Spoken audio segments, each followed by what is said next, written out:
హైదరాబాద్ మురికివాడల్లో ఉంటూ భిక్షాటన చేస్తూ కనిపించిన చిన్నపిల్లల్ని చూసి చలించిపోయారు చెన్నైకి చెందిన యువనేశ్వరి, గుంటూరుకు చెందిన మాధవిశంకర్. ఎలాగైనా వాళ్ల భవిష్యత్తును ఉన్నతంగా తీర్చిదిద్దాలని ఆ క్షణమే నిర్ణయించుకున్నారు. ఈ క్రమంలోనే చోటూకి ఎడ్యుకేషన్ పేరిట స్వచ్ఛంద సంస్థను స్థాపించి భావి పౌరులుగా వాళ్ళని తీర్చిదిద్దుతున్నారు. వీరి కృషితో ఒకప్పుడు అక్షరాలు కూడా రానివారు ఇప్పుడు అనర్గళంగా ఇంగ్లీష్ మాట్లాడుతున్నారు.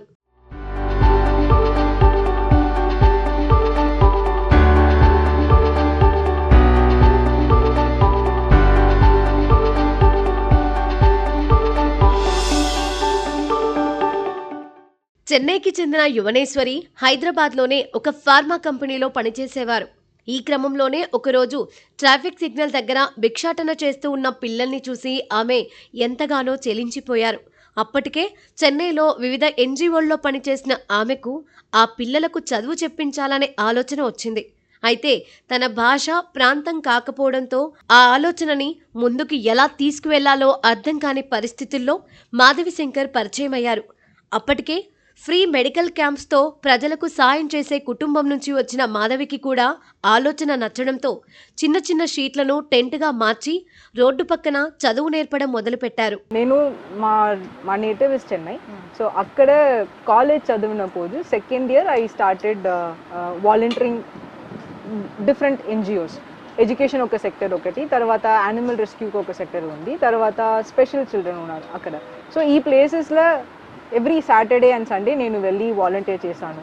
అప్పుడు మాకు ఈ డిఫరెంట్ వేరే సెక్టర్స్లో మాకు వెరీ క్లోజ్గా కనెక్షన్ జరిగింది ఏమో for the education point of view. So ఆ ఎన్జిఓలో ಇನ್ನೂ extra responsibilities I took it. ఎందుకంటే ఒక ఎన్జిఓ అంటే ఎలా ఫంక్షన్ చేస్తుంది, ఎలా జరుగుతుంది, వాలంటీర్స్ ఆర్ ఎంప్లాయీస్ స్ట్రక్చర్లో ఎలా ఇట్స్ ఫంక్షనింగ్, అది I wanted to learn that. తర్వాత నేను ఇక్కడ హైదరాబాద్ 2016 జాబ్ కోసం నేను వచ్చాను. అప్పుడు I noticed in signal areas పిల్లలు వేర్ లైక్ బెగ్గింగ్ ఫ్యామిలీ కోసం, it's not for the family purpose, and also rack picking చేస్తున్నారు. సో ఆ పిల్లలు స్కూల్కి వెళ్ళలేదు. సో స్కూల్ టైంలో వెన్ దే వర్ దేర్ మా మైండ్లో ఏం థాట్ వచ్చింది అంటే ఇప్పుడు వీళ్ళు స్కూల్కి వెళ్ళాలి కదా, సో దీనికోసం ఏదైనా ఎన్జిఓస్ ఉన్నాయా, ఏదైనా హెల్ప్ చేస్తున్నారని I wanted to find. So ఒక 1 month నేను సర్చ్ చేసి ఎవరు ఏం చేయలేదు, చేసి డ్రాప్ చేస్తారు, ఛాలెంజెస్ ఉన్నాయి, చాలా I understood about it. So then I wanted to start. So అప్పుడే మన ఆఫీస్లో ఐ మెట్ మాధవి గారు for the first time.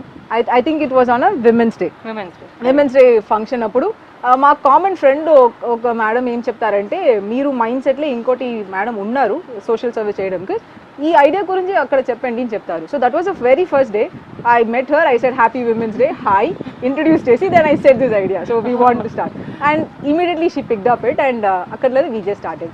So why education, again coming back to your question, my strong feeling, like how Nelson Mandela also says, like how every other famous personality says, e weapon is very strong enough to resolve any social issues, whatever the social barriers or any social troubles, anything, education will give you a solution for that.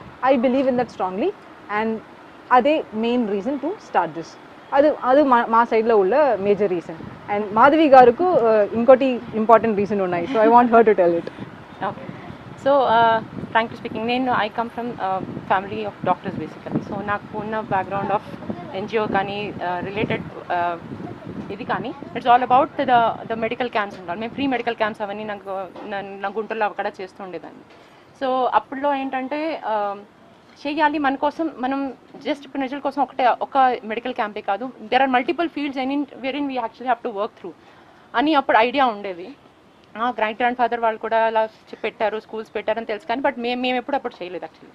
So first time నేను ఆఫీస్లో కలిసి తన proposal పెట్టంగానే ఎప్పుడు ప్రతిదానికి ఎవరో వచ్చారు మన దగ్గర బెక్ చేశారని వాళ్ళ మీద కంప్లైంట్ చేసి సోషల్ ఇలా ఉంది, ఇష్యూస్ ఇలా ఉన్నాయని కంప్లైంట్ చేయడం కాదు. If at all you have to want to solve a problem, then you should get on to the problem అన్నది was what my strong feeling was. So అందుకని నేను అప్పుడు ఏంటంటే తను చెప్పంగానే I really connected to that yes, now this is a time for you to start working on it. So తను చెప్పంగానే immediately we got onto the field. అయితే తను ఐడెంటిఫై చేసిందో we went to that particular place, we proposed మేము ఏం చేయాలనుకుంటున్నాం అన్న సంగతి పేరెంట్స్తో చెప్పాము. అక్కడ నుంచి రెసిస్టెన్స్ వచ్చింది, which is all normal thing, nothing like అప్పట్లో అవన్నీ కూడా నార్మలే ఫ్రాంక్లీ స్పీకింగ్. అప్పట్లో మేము బాధపడేవాళ్ళం, ఇది ఎందుకంటే మేము ఫ్రీగా చెప్దాం అనుకున్నా యాక్సెప్ట్ చేయట్లేదు అని ఆ థాట్ ప్రాసెస్ ఉండేది. But over a period of time things got settle down. We also learned over a period of time. Trust స్లోగా పెరిగింది. సో అదే ఇక్కడ ఒక పెద్ద ఇంపార్టెంట్ పాయింట్. సో ట్రస్ట్ ఎలా పెరిగిందంటే ఒక్కరోజు వచ్చి ఏదేనో చేస్తా అంటే it's not going to work out. So every Saturday వాళ్ళు మా ఫేస్ చూస్తారు, మాధవి మేడం ఫేస్ చూస్తారు. సో అప్పుడు వాళ్ళకి ఒక నమ్మకం స్లోగా ఇంప్రూవ్ అయింది. So that looking at our consistency supported for the sustainability of the project. So then they became close to us. Then valu, if they are very close, and slowly kids will become close to us. Then we can do the educational program. So alage oka model la we started, and touch wood, it's going very good. Yeah.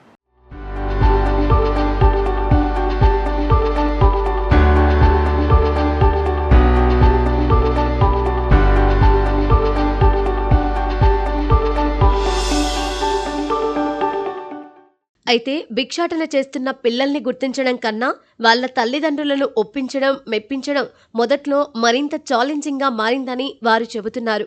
అన్ని ఆటంకాలను ఎదుర్కొని నమ్మకంతో ముందుకు సాగామని తెలిపారు. మొదట్లో వాళ్ళ salary నుంచి తీసి పిల్లల తల్లిదండ్రులకి కొంత ఇచ్చి కేవలం 2 గంటల వరకు చదువు నేర్పించడానికి అనుమతి తీసుకున్నామని అంటున్నారు. 2016 నుంచి ఇప్పటి వరకు మొత్తం 196 మంది విద్యార్థులు చోటూకి ఎడ్యుకేషన్ ద్వారా లబ్ధి పొందారని వెల్లడించారు. Me as a person have changed. Actually అంటే వాళ్ళకి ఉన్న ప్రాబ్లం ఉంది, ఆ ప్రాబ్లమ్ని మనం టోటల్గా మనం సాల్వ్ చేయలేం. కానీ వాళ్ళని over a period of time అక్కడ చేంజ్ చేయాలి అంటే మనకి అంత పేషెన్స్ ఉండాలి. వాళ్ళతో వర్క్ చేసి నాకులో చాలా పేషెన్స్ పెరిగింది. వాళ్ళకి చదువు చెప్పేటప్పుడు ఓకే చదువు ఇలా చెప్పాలా, ఇంకో విధంగా మామూలుగా వెళ్ళి కార్పొరేట్ ఆఫ్ దానిలో చెప్పాలంటే నాకు 2 నిమిషాలు పడుతుంది ఏమైనా కార్పొరేట్ వెళ్ళి ఎవరికైనా టీచ్ చేయాలంటే. But to make them learn వాళ్ళకి ఇంకేం పద్ధతుల్లో చెప్పాలి, that is also one thing. ఒకటి అక్కడ పేరెంట్స్ అక్కడ ఎదురుగుండా నిల్చుని నిజంగా మీరు అన్నట్టు కిడ్నాపర్స్ తీసుకెళ్ళిపోతారంటే వాళ్ళకి ఎదురుగుండా నిల్చుంటే వాళ్ళు ఎదురుగుండా కూర్చొని నేను క్లాస్ చెప్పాలి, కన్విన్సింగ్గా చెప్పాలి. నేను వాడిని తిట్టలేను, నేను వాడిని తిట్టంటే వాడు పారిపోతాడు, పేరెంట్స్ పారిపోతారు. సో ఆ పేషెన్స్ అంతా మాకు డెవలప్ అయింది frankly speaking. Over a period of time వాళ్ళు కూడా ఓకే వీళ్ళు వస్తున్నారు రెగ్యులర్, వాళ్ళు ఏమనుకున్నారు 2 రోజులు వస్తారు వెళ్ళిపోతారు కాసేపు కూర్చుంటారు, ఇట్స్ ఓకే అనుకునేవారు. But over a period of time మేము వెళ్ళేవాళ్ళం, ఖచ్చితంగా వెళ్ళి కూర్చునేవాళ్ళం. వాళ్ళు ఇంకా లేకపోతే వెళ్ళి లేపేవాళ్ళం, లేపి కూర్చోబెట్టేవాళ్ళం క్లాసుల్లో. సో అక్కడ దాకా వచ్చేసిన తర్వాత then over a period of time it took some time, not ఇక్కడ ఒక 6 monthsలో జరగలేదు, 3 monthsలో జరగలేదు, it took us almost like an year kind of a thing. Many ప్లేసెస్లో ఇయర్ దాకా జరిగింది. ఈవెన్ టీచర్స్ కూడా ఫ్రాంక్లీ స్పీకింగ్ వచ్చిన తర్వాత చాలా చాలా చాలా పేషెన్స్తో వాళ్ళు కూడా టీచర్స్ వర్క్ చేశారు ఫ్రాంక్లీ స్పీకింగ్. సో దాని తర్వాత పిల్లలు మార్పు వచ్చింది. పిల్లలది ఏంటంటే నో మేము వచ్చి కూర్చుంటాం, మేము చదువుకుంటామన్న ఎంతూజియాజం వాళ్ళు వచ్చిన తర్వాత then we took a back step, because then they were running their lives, we were not doing anything. And నాకు to me book is one way of education, but as a person as to మీరు ఎవరిలో ఎలా మార్పు తెస్తున్నారు అన్నది is a more important thing. Education పుస్తకాలతోనే మొదలవుతుంది, కానీ యువర్ మైండ్ సెట్ మారాలి, మీరు ఒక గుడ్ సిటిజన్ కింద మారాలి, మీకు ఏది తప్పు ఏది రైట్ అన్న సంగతి తెలియాలి. ఇది అన్ని పుస్తకాల నుంచి రాదు. పొద్దు నుంచి సాయంత్రం దాకా ఏబిసిడి బట్టి కొడితే మనిషి ఎలా ఉండాలన్న సంగతి తెలియదు. ఈ పర్టికులర్ చిన్న చిన్న ఏదైతే ఉన్నాయో as to how a person human ఉండాలన్నది అది కూడా మా టీచర్స్ నేర్పిస్తారు. అది కూడా మేము నేర్పించేవాళ్ళం. మీరు వెళ్ళి పక్కన వాడిని కొడుతుంటే ఒరే ఎందుకు కొడుతున్నావు, అదే కొట్టడం నీకు కూడా తగిలితే నీకు బాధేస్తుంది కదా, ఆ కొట్టడం అందుకని నువ్వు ఆపాలి కదా అని అట్లా చెప్పడం మొదలెట్టాము. అందుకు అప్పుడున్న వైలెంట్ కిడ్స్ మెల్లిమెల్లిగా స్లోగా డౌన్ అయ్యారు. వాళ్ళకి అర్థమైంది these are all my people, నేను వాడికి నేను సపోర్ట్ చేయాలి, కానీ నా ఫ్రెండ్ని నేను కొట్టకూడదు, నా ఫ్రెండ్ని నేను సపోర్ట్ చేయాలి. అది రావడానికి ఎస్ డెఫినెట్లీ టైం తీసుకుంది. It's not an over night, కానీ ఒక 2 months 3 monthsలో కాదు. అండ్ వాళ్ళకి చెప్తున్నప్పుడు చెప్పే పద్ధతి ఏంటి ఎలా ఉన్న సంగతి మేము చూసాం. పేరెంట్స్లో మార్పులు చూసాం. పేరెంట్స్ ఇక్కడైతే పేరెంట్స్ ఒకళ్ళు ఇద్దరైతే వచ్చి మేము నేర్చుకుంటాం అన్న దాకా వచ్చేసరికి we are also feeling happy. Okay అంటే there is a kind of satisfaction that ఎస్ మేము చేస్తున్న దానికి వాళ్ళు చేస్తున్న రెస్పాన్స్కి ఈ 6 ఏళ్ళు 7 ఏళ్ళు 8 ఏళ్ళు whatever that we have done, ఆ చేంజ్ చూసినప్పుడు there is a lot of satisfaction that we have frankly speaking.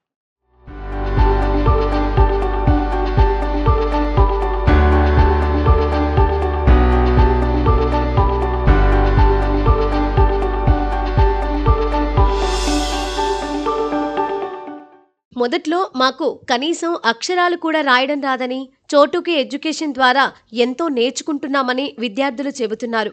భవిష్యత్తులో ప్రభుత్వ ఉద్యోగం సాధించడమే లక్ష్యమని అంటున్నారు. My name is Deva Kumari. My school name is CKE Chotoke Education. I am studying 6th class. I am currently staying in Chintal. My mother name is Tirupatamma. My father name is Sai Kumar. I have one younger sister and one younger brother. I want to become a IAS, Indian Administrative Service. పేరు వీరాజు. నేను ఫస్ట్లో నేనైతే చదువు అనేది తెలవదు. మాకు ఇవాకు వచ్చి ఇట్లా మా పేరెంట్స్ మొత్తాన్ని అందరినీ ఒప్పించి మీ పిల్లలకి చదువు చెప్తాను అని చెప్పింది. స్కూల్ అనేది తెలవదు. ఇవాకు వచ్చి మా అందరితో ఫ్రెండ్స్గా ఉండి మీకు ఇట్లా చదువు చెప్తాము, మీకు ఒక టీచర్ని కూడా పెడతాము అని చెప్పింది. మా పేరెంట్స్ ఫస్ట్లో ఒప్పుకోలేదు. తర్వాత కొంచెం కొంచెం ఆలోచించి బాగా ఒప్పుకున్నారు. ఒప్పుకున్న తర్వాత ఫస్ట్ మాకు స్కూల్ అనేది టీచర్ వచ్చేది మాకు అందరికీ. మాకు ఫస్ట్ వాళ్ళు కూడా చేతగా వచ్చేది కాదు, ఎంత ట్రై చేసినా వచ్చేది కాదు. మాకు పెన్స్గా ఉండి మా టీచర్ భవానీ టీచర్ మాకు అందరికీ వాళ్ళు అనేది నేర్పించింది. వాళ్ళు ఏబీసీలు అట్టగా గ్రోయాలకి సంవత్సరంన్నర అయిపోయింది. సంవత్సరంన్నర అయిపోయిన తర్వాత మాకు ఇంగ్లీష్ ఎట్ట చదవాలో తెలుగు ఎట్ట చదవాలో వచ్చింది. ఇప్పుడైతే నేను 8th క్లాస్ చదువుతున్నాను. సంవత్సరంన్నర అయిపోయిన తర్వాత 9 నుంచి 3 వరకు స్కూల్ ఉంటుంది. ఇప్పుడు మాకు ఎన్నో ప్రాజెక్ట్ వరకు ఇవాక నేర్పించింది. అట్టను మా భవానీ టీచర్ చాలా హెల్ప్ చేసింది. హెల్ప్ చేసిన తర్వాత మా టాటా ఏజీ కంపెనీకి కూడా వెళ్ళాము. అక్కడ చాలా తయారు చేసాము. మా ఎక్స్ప్లెయిన్ కూడా ఇంగ్లీష్లోనే చెప్పేశాము. ఎంత బాగా అనిపించింది. మా వాళ్ళు 2 సార్లు ఇన్వైట్ చేయించారు. వాళ్ళు బాగా అనిపించింది నాకైతే. నేను పెద్ద నాకు ఏమవ్వాలనుకున్నానంటే పోలీస్.